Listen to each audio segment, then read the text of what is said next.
In this video, we will make a spicy and sour cucumber salad that is sure to be the favorite dish everyone who tries it.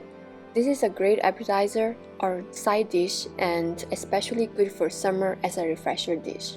The ingredients we need are cucumber, garlic, salt, vinegar, soy sauce, sesame oil, pepper oil, chili oil, and vegetable oil. First, cut off the edges of the cucumber. I would recommend you use mini cucumbers like this because their skin is thinner and the seeds are very small. If you can't find this kind of cucumber, you're welcome to use other kinds too. If the skin is thick in the cucumber you use, just peel off the skin, and if the seeds are too big, scrub off the seeds. After cutting off the edges, put the cucumbers in a plastic bag and close the bag. Then get a roller and smash the cucumbers to soften them.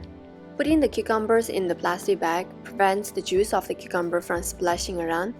Smashing the cucumbers will create more cracks in the surface than just simply cutting them. So this helps absorb the sauce we'll be making for a stronger flavor. Now, cut the cucumbers into smaller pieces. Next, add half a teaspoon of salt and mix it well. Let them sit for 15 minutes. You can see some of the water from the cucumber will start to accumulate. Drain this excess water. Before starting the next step, heat some oil in a pan. Crush some garlic cloves directly on top of the cucumber. You can use a garlic press or any other tool that can crush the garlic and then add this on top of the cucumbers. Now, pour in the hot oil on top of the garlic.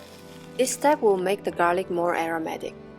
Next, pour in the vinegar and soy sauce, then mix everything well. Try turning every cucumber piece to be coated well with the sauce and garlic.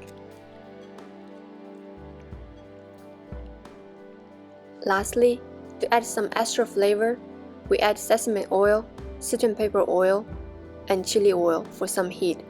The chili oil I used is homemade, but you can also use any store-bought chili oil. Finally, mix everything well and it is ready to serve right away.